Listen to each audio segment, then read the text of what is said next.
wabarakatuh. Halo pemirsa TV Peduli, dimanapun Anda berada, kembali lagi bersama kami berdua dalam program acara Apa Kabar Parepare. Sejumlah informasi menarik akan kami hadirkan di hadapan Anda, tentunya bersama saya Yusriadi Sugiarto dan saya Desartika. Berikut informasi selengkapnya untuk Anda.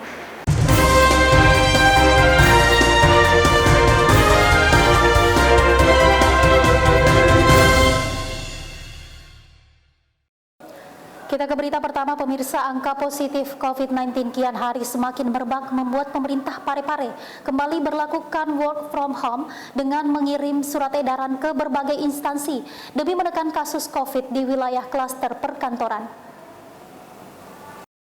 Pemerintah Kota Parepare kembali memberlakukan work from home atau WFH untuk menyesuaikan sistem kerja aparatur sipil negara lingkup pemerintah Kota Parepare dalam upaya menekan atau mencegah penyebaran COVID-19.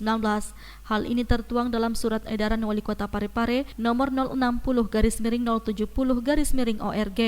Dalam edaran tersebut, ASN yang berada di Satuan Perangkat Kerja Daerah dapat menjalankan tugas kedinasannya dengan bekerja di rumah atau tempat tinggalnya dengan komposisi 75% work from home atau bekerja di rumah dan 25% work from office atau bekerja di kantor. Hal tersebut kembali disampaikan Wali Kota Parepare Dr. HM Taufan Pawe SHMH kepada sejumlah wartawan cetak maupun elektronik usai mengikuti rapat paripurna penandatanganan nota kesepahaman antara pemerintah daerah Kota Parepare dan DPRD Kota Parepare tentang kebijakan umum pagu indikatif wilayah tahun 2022 di Gedung Rapat Paripurna lantai 3 DPRD Kota Parepare pada Senin 11 Januari 2021. Work from home ini sekarang dengan adanya surat dari Kementerian Dalam Negeri dan Gubernur, maka work from home ini tinggal 25%. Kemarin kan 50-40%, sekarang turun tinggal 25%, dan itu Parepare sudah implementasikan karena tadi surat keputusannya saya sudah tanda tangani. Pada kesempatan tersebut, Wali Kota 2 periode ini juga mengungkapkan terkait pembatasan jam malam yang diberlakukan saat ini adalah kebijakan yang bersifat linear. Semua daerah menerapkan hal yang sama, bahkan ada daerah lain justru sampai jam 7 malam. Meski begitu, pihaknya akan mencari cara yang lebih tepat agar pemulihan ekonomi bisa selaras dengan penegakan protokol kesehatan. Parepare itu sampai jam 8, daerah lain jam 7. Justru ini saya mau kaji kembali, kira-kira seperti apa model yang baik. Kita duduk bersama. Karena Parepare beda dengan daerah lain. Daerah lain andalkan sumber daya alam. Kami jasa. Sumber daya alam, padi, sawah, dan lain-lain itu tidak ada masalah kaitan dengan COVID, tapi kami jasa. Kami paham dunia usaha, butuh kehidupan. Berikan kesempatan saya untuk melakukan kajian-kajian, ya. Oke? Baik. Ya? Sahril Sandi, TV Peduli mengabarkan. Baik, kita ke informasi selanjutnya, pemirsa. Wali Kota Parepare Dr. HM Taufan Pawe SHMH masuk sebagai salah satu nominator penerima anugerah kebudayaan Persatuan Wartawan Indonesia tahun 2021. Wali Kota Parepare Dr. HM Taufan Pawe SHMH memperkenalkan kondisi wilayah Kota Parepare yang punya estetika tinggi dengan mengoptimalkan ciri khas kota yang mempunyai 3 dimensi, yakni dimensi pesisir, dimensi dataran rendah, dan dimensi dataran tinggi. Wali Kota 2 periode ini mengungkapkan, Kota Parepare tidak memiliki sumber daya alam seperti daerah-daerah lainnya. Kota Parepare adalah sebuah kota jasa dan niaga yang semakin dikenal dengan menyebut sosok Presiden RI ketiga, yakni Baharudin Yusuf Habibie atau B.J. Habibie. Kota Parepare adalah kota tempat kelahiran B.J. Habibie, sehingga menjadikan sosok B.J. Habibie sebagai sumber inspirasi dalam membangun Kota Parepare.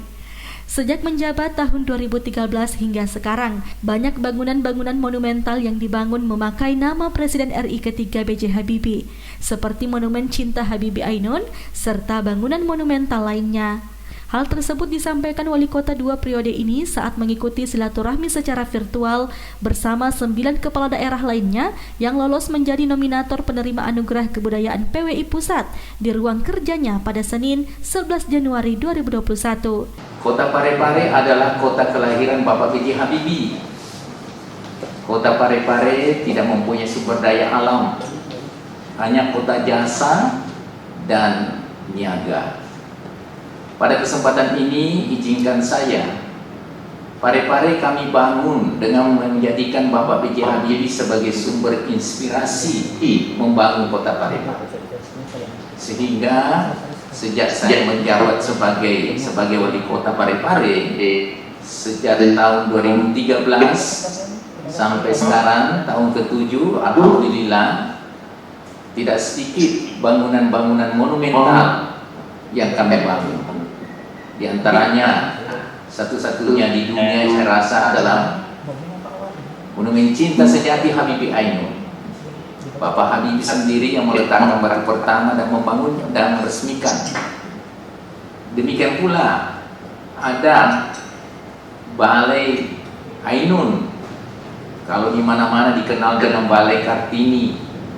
Pak Habibie pada awalnya menegur saya, Taufan, kenapa memakai Balai Ainun?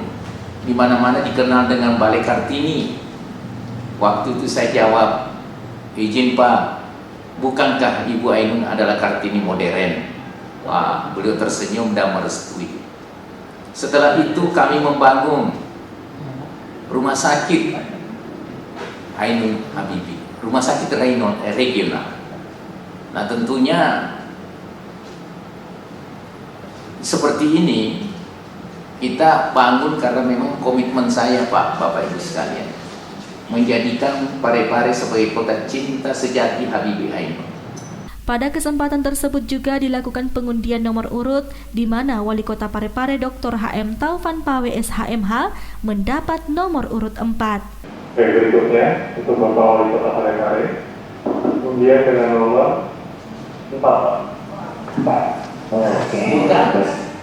Untuk mempresentasikan gagasan dan ulasannya perihal Parepare sebagai kota cinta B.J. Habibie di hadapan tim juri yang akan dilaksanakan pada hari Rabu mendatang. Sahril Sandi, TV Peduli mengabarkan.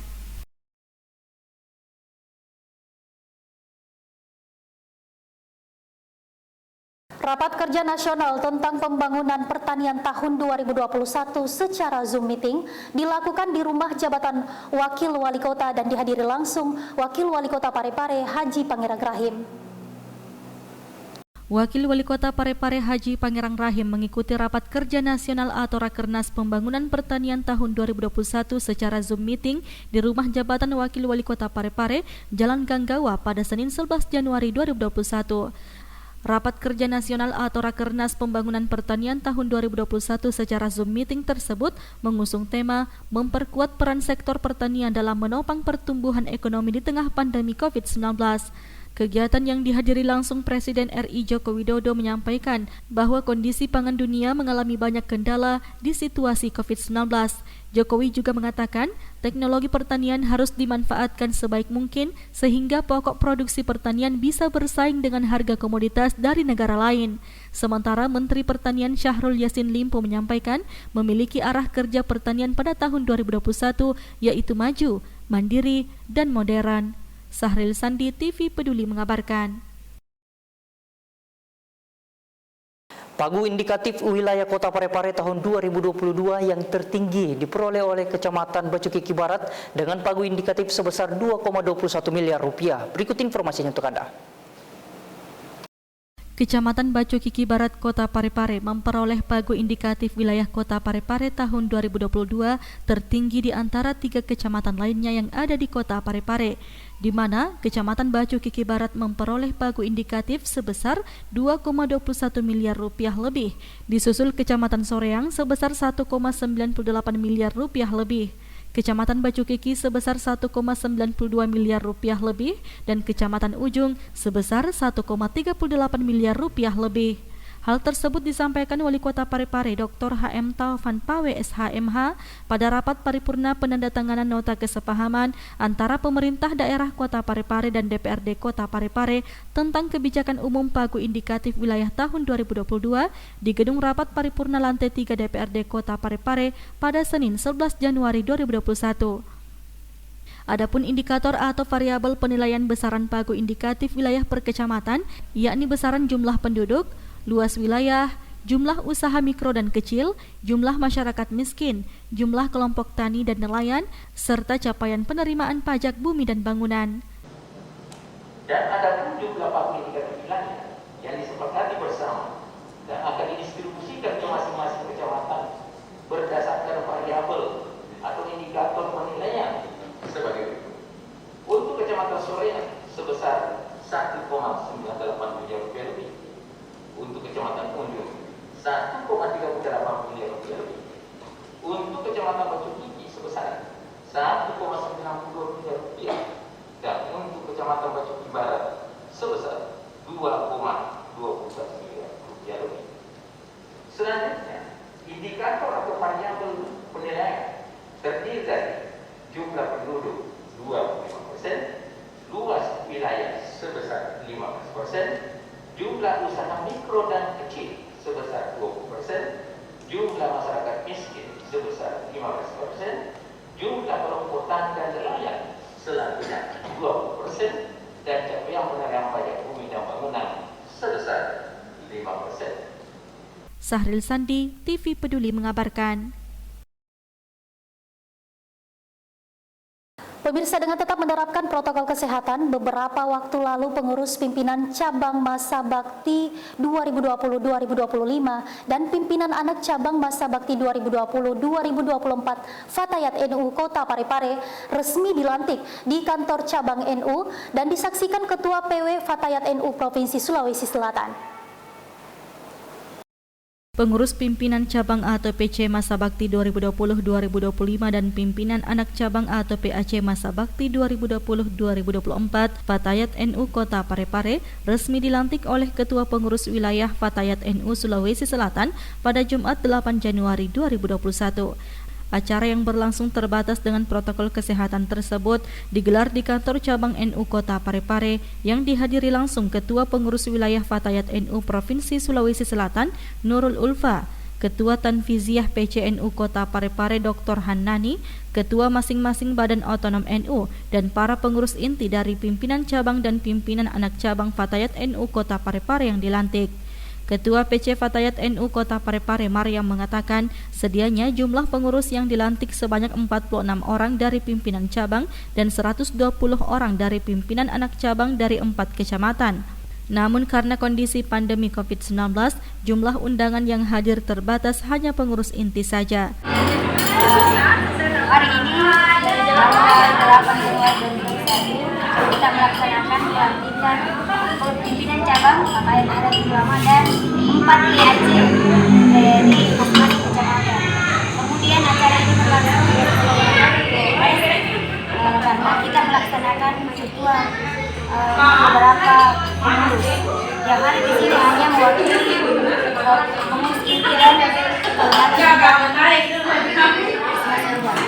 Sementara itu, Ketua Pengurus Wilayah atau PW Fatayat NU Sulawesi Selatan dalam sambutannya berharap pelantikan ini jangan dianggap hanya sekedar kegiatan euforia semata, namun harus dimaknai sebagai momentum yang sakral bagi semua pengurus Fatayat NU untuk lebih serius lagi dalam menjalankan fungsi dan tugasnya sebagai pengurus organisasi, utamanya dalam menyusun program kerja yang berkualitas dan terus berupaya untuk meningkatkan kapasitas sumber daya anggotanya. Andi, TV Peduli mengabarkan.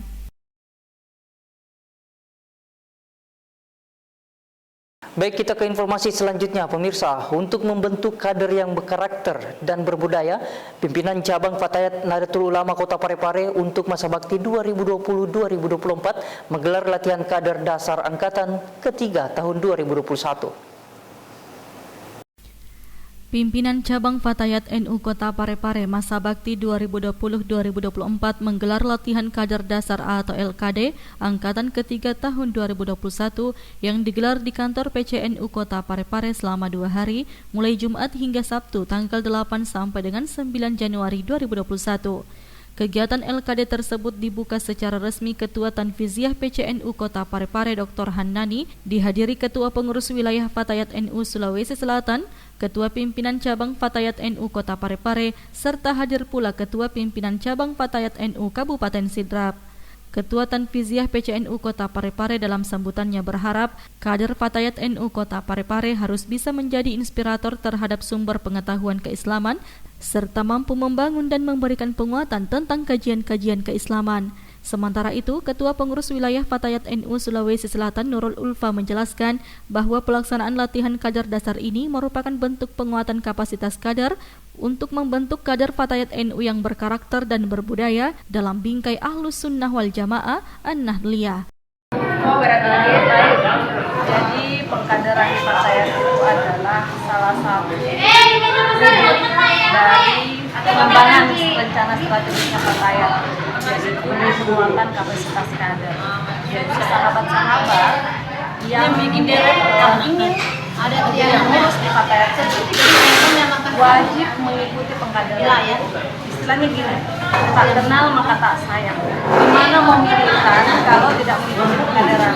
Nah, di pengkaderan itulah sahabat-sahabat kemudian dibekali dengan berbagai ilmu pengetahuan terkait dengan Ahlus Sunnah wal Jamaah Nahdiyah sebagaimana al-fikrnya Patayat NU, manhaj al-fikrnya NU sebagai alas pikirnya. Di pengkaderan ini juga sahabat-sahabat akan diperkenalkan apa itu Patayat NU, seperti apa alur gerakannya, apa yang menjadi visi-misinya, apa yang sebaiknya dilakukan untuk menjadi kader Patayat NU yang militan dan progresif di masa yang akan datang.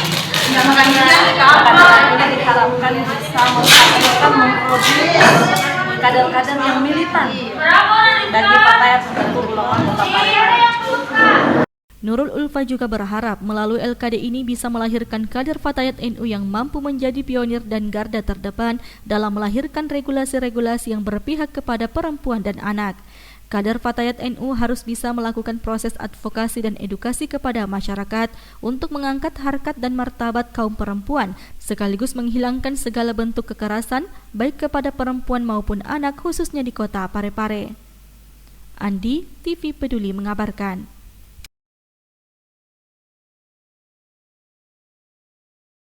Kita ke informasi selanjutnya, pemirsa. Setelah sebelumnya berhasil mengidentifikasi 41 objek cagar budaya, tim ahli cagar budaya Kota Parepare kembali akan mengusulkan 4 tempat cagar budaya kepada Wali Kota Parepare. Berikut berita selengkapnya. Sebagai bentuk penguatan cagar budaya, sejak tahun 2017 kemarin, Dinas Pendidikan dan Kebudayaan Kota Parepare melalui bidang kebudayaan berhasil mengidentifikasi kurang lebih 41 objek cagar budaya. Berdasarkan data tersebut, pemerintah kota kemudian membentuk tim ahli cagar budaya Kota Parepare yang melibatkan 3 orang arkeolog dari dosen Fakultas Ilmu Budaya Universitas Hasanuddin Makassar, 1 orang dari Balai Pelestarian Cagar Budaya, dan 1 orang lainnya dari Ikatan Arkeolog Sulawesi Selatan.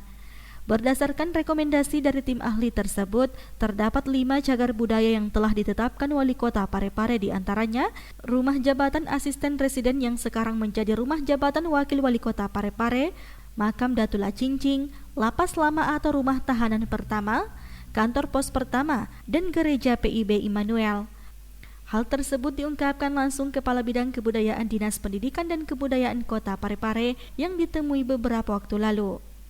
Mustadirham menambahkan, saat ini tim ahli kembali merekomendasikan 4 cagar budaya yang akan diusulkan kepada Wali Kota untuk ditetapkan, di antaranya Makam Ishak Manggabarani, Hotel Siswa, Rumah Tempat Kelahiran Presiden B.J. Habibie, dan Makam Lacamunu Karaeng Karunrung yang berlokasi di Jalan Karaeng Burane. Di tahun 2020 kemarin itu ada 5. Kemudian hasil kajian tim ahli cagar budaya Kota Parepare kembali bekerja di bulan Oktober, bulan November sampai Desember kemarin di penghujung tahun 2020 itu alhamdulillah sekarang kembali tim ahli kita merekomendasikan ada 4 cagar budaya yang insya Allah akan kami usulkan ke Bapak Wali Kota untuk ditetapkan, yaitu yang pertama adalah Makam Ishak Manggabarani yang bersebelahan dengan Makam Datula Cincing. Kemudian yang kedua yaitu Hotel Siswa. Kemudian yang ketiga adalah rumah tempat kelahiran Presiden B.J. Habibie. Kemudian yang keempat adalah Makam Lacamunu Karaeng Karunrung yang berlokasi di Jalan Karaeng Burane. Seperti itu. Sri Ayu, TV Peduli mengabarkan. Terima kasih masih tetap bersama kami pemirsa. Di awal tahun 2021, media pembelajaran bahasa daerah sudah bisa diakses melalui channel YouTube Kebudayaan Parepare yang disampaikan langsung oleh inovator media pembelajaran bahasa daerah yang juga sebagai Kepala Bidang Kebudayaan Dinas Pendidikan dan Kebudayaan Kota Parepare. Sebagai solusi dari permasalahan yang dirasakan oleh guru dan pelajar, terutama yang ada di sekolah dasar, serta permasalahan yang dirasakan orang tua dalam membantu anak-anaknya untuk mengerjakan tugas rumah khususnya mata pelajaran bahasa daerah. Di akhir tahun kemarin, Dinas Pendidikan dan Kebudayaan Kota Parepare melalui bidang kebudayaan telah melaunching media pembelajaran bahasa daerah berupa video dan mendapat respon positif dari guru. Jika awalnya media pembelajaran tersebut hanya dibagikan di grup WhatsApp, kini di awal tahun 2021, media pembelajaran bahasa daerah tersebut sudah bisa diakses dengan mudah melalui channel YouTube Kebudayaan Parepare. Hal tersebut diungkapkan langsung inovator media pembelajaran bahasa daerah yang juga merupakan Kepala Bidang Kebudayaan Dinas Pendidikan dan Kebudayaan Kota Parepare. Kalau di tahun 2019 itu kami sudah menyelesaikan dan menyusun media tersebut dalam bentuk video. Kemudian di tahun 2020 kemarin kami sudah melaunching yang menghadirkan guru-guru bahasa daerah di Aula Dinas Pendidikan dan Kebudayaan, dan ternyata ini sangat direspon oleh guru-guru kita karena sebenarnya video ini sudah selesai dibuat sebelum masa pandemi. Ternyata sangat bermanfaat di masa pandemi ini.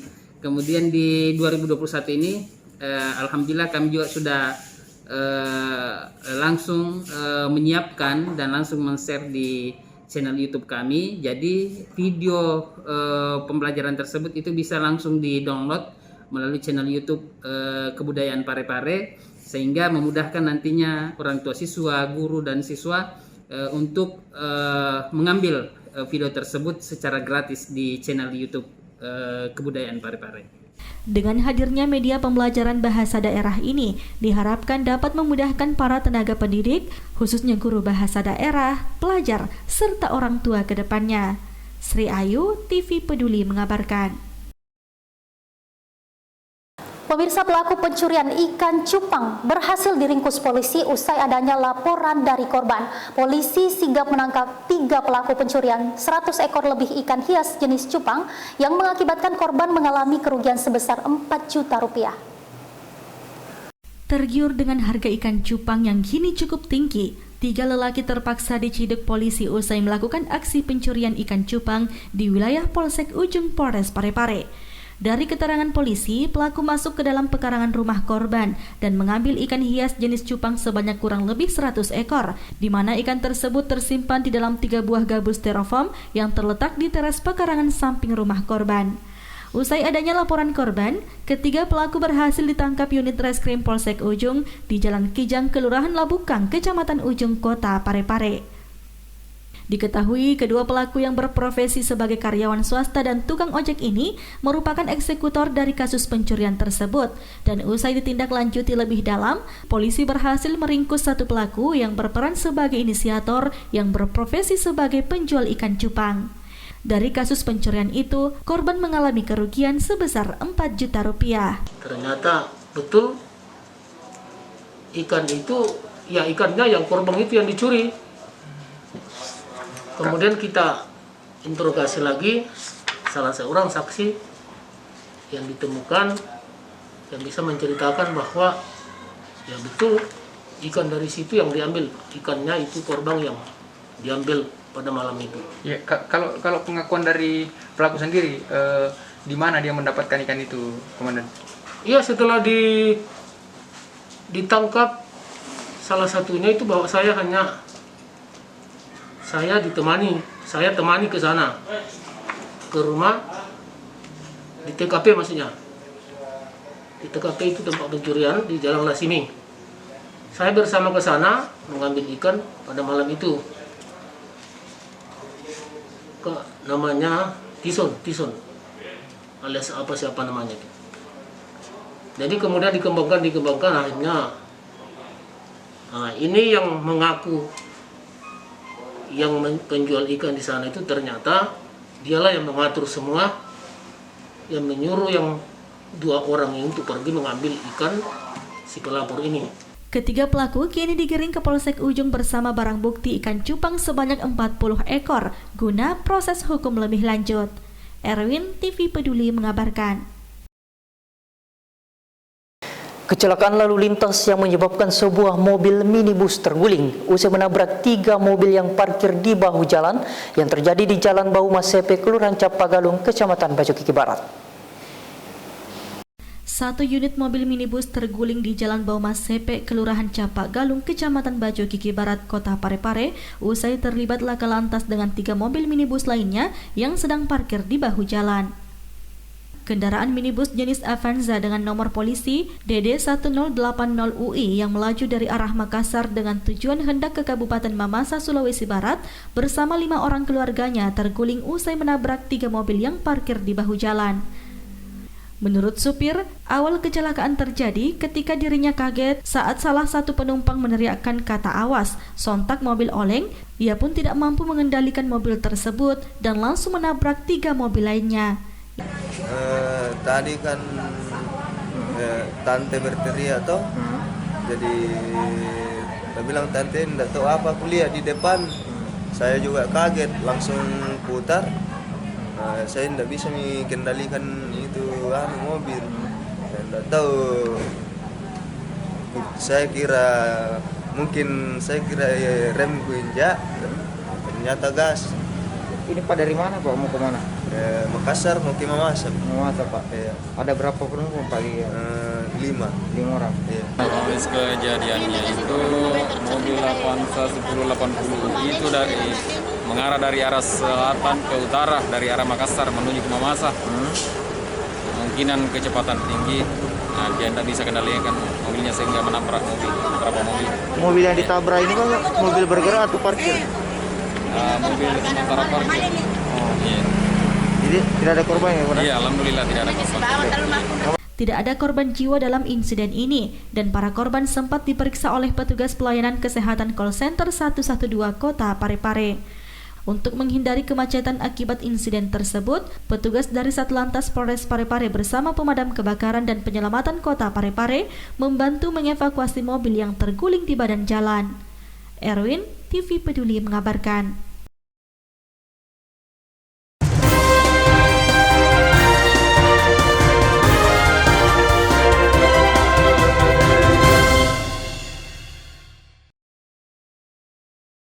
Pemirsa, informasi tadi sekaligus menutup perjumpaan kita untuk edisi kali ini. Terus perbarui informasi Anda dengan menyaksikan berbagai program dari TV Peduli.